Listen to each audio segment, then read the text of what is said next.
Well, I'm joined by Dave Harris, who's out here at Santon, the educational system, and this place where they do a lot of their training. Yeah. And you've been over here a few times. We've talked in the past. Yes, I've been over probably more or less, we reckon, 10 years now. I've come backwards and forwards for I know you like things. it. I love it. So it's a magic place. But it's on the PowerPoint, the future of education and Ireland perspective. Yeah. So who are you talking to? Teachers? Lots of different. Well, tonight I've got groups of preschool leaders, people who train, who look after children before they go to school. We've got school leaders, we've got school teachers, we've got parents, we've got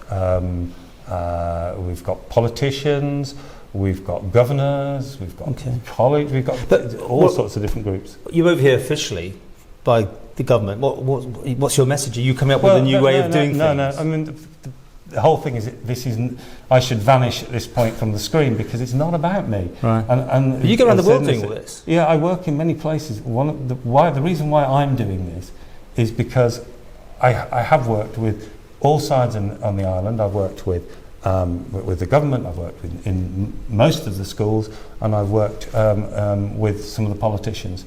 And they trusted me, and they know that I give another perspective, because the problem on an island is little things become really big on an island, and we sometimes miss the problem. And what I'm looking at is the fact that I see all over the world, I see lots of upset in education for an easy reason, and that's the fact that nobody's really readdressed what education's about, yet the world has changed dramatically. So what I suggested was, a couple of months ago, I said, well, why don't you have a series of events and ask the people what they want? Because if you could get a re-clarification of what you want for your education system... Well, everyone's saying they want the best, they want the cheapest, no doubt, they want the smallest classes, they want the, Yeah, but what is the point of it? It's not about... Of course, everybody wants it not to cost a lot of money, etc., etc. But the reality is, what do you want? If you had a 2-year-old child now, what do you want that 2-year-old child to have at the end of it? What knowledge do you want them to have? what exams or whatever. What passions do you want them to have? What attitudes do you want them to have? What skills do you want them to have? So you're not telling them things tonight, particularly, or no. Do you think you're asking people for their input? Absolutely. If anybody thinks that this is the Dave Harris thing, I've completely failed and going home now, because the whole point is I don't know. I've got a clue what this week will produce. All I know is that the only thing that something that could really help at the moment is this clarity. What is it for? Because there's a little bit of confusion, not just on the island, but everywhere I work, between what's the point. I'll go into some schools, and I'm not saying on Ireland, I'll go into schools anywhere in the world and say, what's the point of this? And you'll get some teachers say, it's to get good exams. And then you'll get another teacher in the next classroom will say, it's about changing lives. Sure. But what is it about? There's turmoil here a bit with teachers and pay and that sort of thing. That's outside this sort of brief, is it? But it isn't, isn't it? Yes, actually outside my remit, because I've got nothing to do with that. But the teachers should be well paid to do the jobs. Of course they should be. But the reality is this is about something much bigger than that. This is not about what people have been paid this year or doing it. This is about the future. What do you want? Because until there's an agreement, in my view, if I was talking about anything at the moment, I was talking about pay, buildings or anything, my first question would be, where are we trying to go? Because if your conversation is just now about this week, this month, then the answer to the question, you might solve the problem today, but you've got it again next week or next year. It's what do we want for the long term? Then you can address. So, like, what you're teaching, which exam boards to be used? Well, even more than that. What is it we need? Such a big brief, that. It's a huge brief, but unless you address it, what's it? To me, it's two alternatives. Either as an island, you can say, and I understand why, if this is what the island says, is actually this is too big for us. We're going to wait for other people. We're going to wait to see what they do across. We're going to wait for Scotland and America, and we'll then try and find our little niche in. The other way to look at it is that sometimes small places can do outstanding stuff because they can work quicker.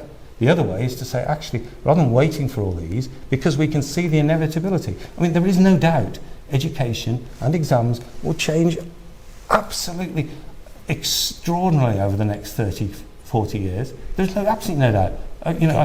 But Do you wait for that, or do you try and predict whether? I put it to you, it's easier to follow because people then learn from mistakes. Being a trailblazer normally gets you into trouble because something's not quite as good as it seemed, and therefore you get in trouble. And you need a very strong sort of determination from the top. You need bravery, and that's the whole thing. That's the word that keeps coming back. Is that you? Of course, you need bravery, and absolutely. And I would not be at all critical if the Isle of Man comes up and says, "Yeah, I get what you're saying, Dave, but that's not for us." That's fine. But the reality is, I still come back to the fact it really hits me every time I fly off the island. This little speck in the middle of the sea. Can you really wait to see what happens elsewhere? And I just think it's got such an individual identity. I would take that and multiply it by 10. And it frustrates me sometimes because I do sometimes see things that I go, wow! And then I see other things where I just see bureaucracy and I see old-fashioned ideas. And that's what I'm trying to do. Okay. If I fail, I've at least can say I gave it a go. And if people can't make it to any of these things, or they got some input, are you on an email or something, or a website? You can tweet me. I'm at Bravehead. If you Dave Harris Education @gmail.com. Email me with this is what I want, or just start. I'll send you. I'm happy to send you some of the sheets we're using today. Because, as I said before, it's not about what my. And will you be back quite often then? I'm back over again. Actually, just doing some work in schools first week of February. But again, I'm happy to meet in an evening, anybody who wants to invite me or anything. And I'm not sure if you can answer this, but what state is the Isle of Man education in? Or is that just... I think it's in good. I genuinely do. I think you sometimes don't celebrate what you've got, if I'm quite honest. Of course there's problems, and yes, I can see the issues, but it's always easy, when you're close to it, when you're with your own kids in your house, you'll see the noise, the problems, and the critic. You're then surprised when somebody from elsewhere says, God, they're so well behaved, and you think, really?